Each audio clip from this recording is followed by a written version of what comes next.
Hey, this is the entertainer known as the limo driver, and you are watching Bronco Planet.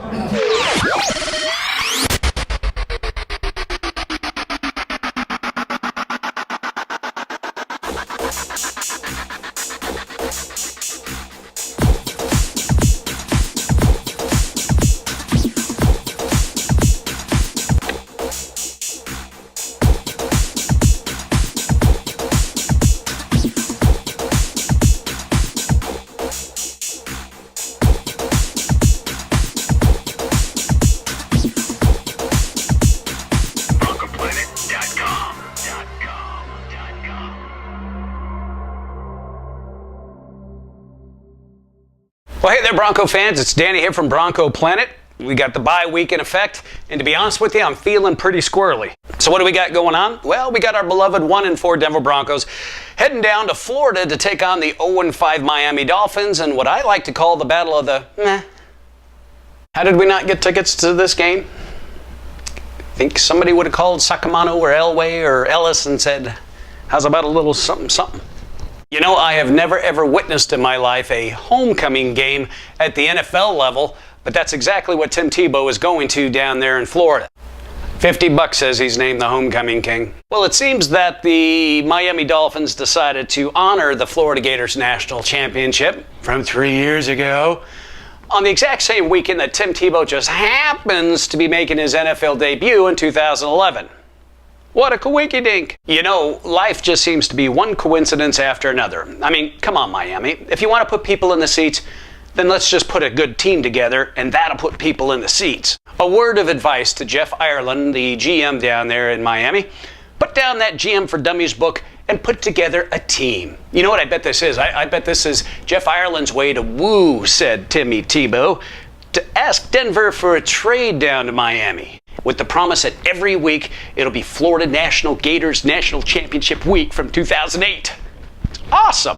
I mean, what's next? Are you going to honor Brandon Marshall's pharmacist for, just limiting him to just one personality? It's dumb. So what else is going on? Social media?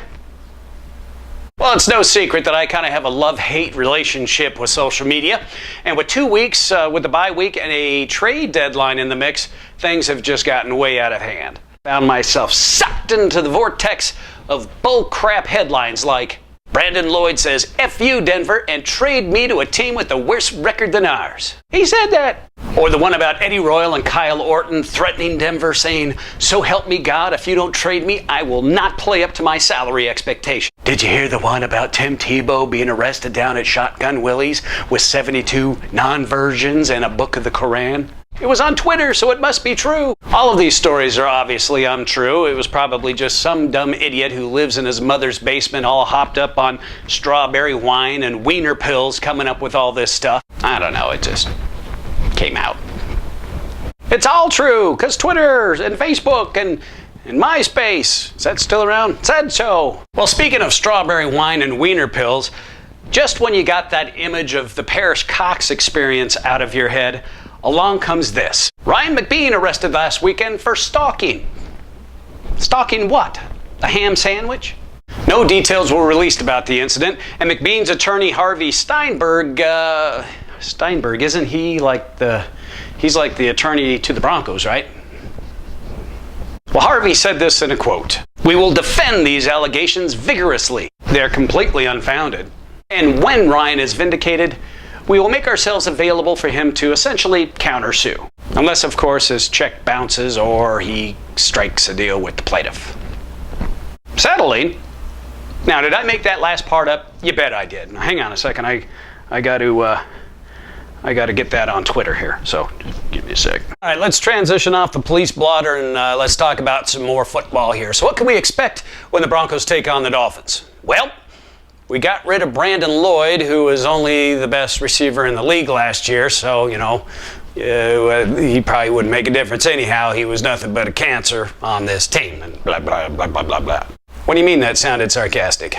Eddie Royal and Demaryius Thomas are going to be back on the field for the Broncos. That's a big deal. Tim Tebow will get his opportunity to prove himself and to Tebow Nation that he's more than just a guy in an underwear commercial, and that the money spent on those idiotic billboards was really a good idea. You know, the one thing that bothers me about Tebow Nation is that any news that involves the Bronco lately is an effort to set up Tim to fail.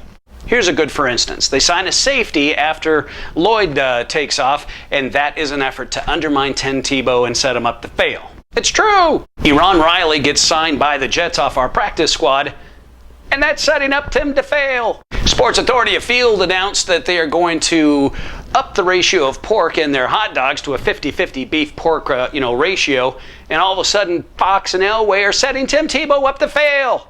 Enough already, Tebow Nation. The only thing that Tim is going to do is what Tim is capable of doing, win or lose.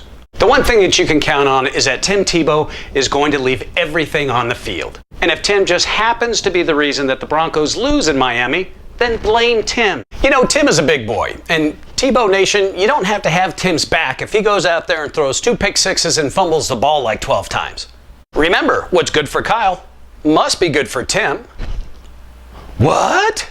What's good for Kyle is not good for Tim? Isn't that a double standard? Oh, but here we go, Tebow Nation. The double standard. Well played. You see, Danny, Tim was robbed of the first team reps when Stinky Pete Kyle Orton was named our starter.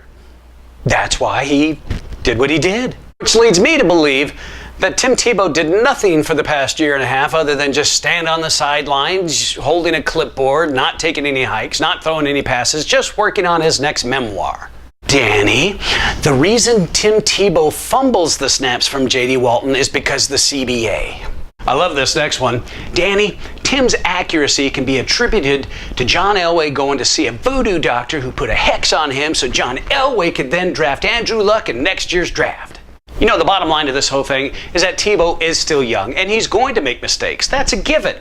But for the love of the 2008 Florida Gator National Champions, stop with this backdoor conspiracy theory stuff. Tim's going to mess up. Just own it. Tim does. You don't see Tim coming out after practice or after a game saying, you know, the outcome of this game would have been totally different had John Elway not hired that voodoo guy and put a hex on me. Well, at any rate, it should be entertaining to watch this Sunday, win or lose.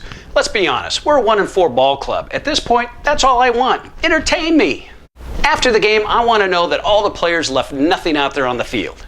I want Mike McCoy to jazz up that offensive play calling. I want Dennis Allen to turn loose Von Miller, to turn loose Joe Mays and Elvis. Entertain me! Well, one more note to pass along to you. This Sunday, the Broncos are playing out of town, and you have nothing to do. We here at Bronco Planet got your back. Join us down at the Hofbrau Bar and Grill, right on the corner of West 88th and Wadsworth, as we team up with the Denver Bronco Alumni Association for beer, burgers, and Broncos. We can watch the game. There's going to be a lot of great prizes, great food. Of course, the Hofbrau, if you've never been there, it's worth just going for the food. But it also gives you a chance to meet some of the former Denver Broncos that we all grew up with. No excuses now. You've got nothing to do, and we just covered you. So, you know, it's kind of expected now. So, your plans are now full.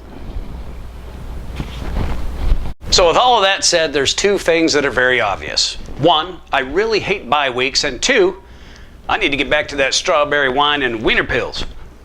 So until next time, I'm Danny, reminding you that we all live in Bronco Planet.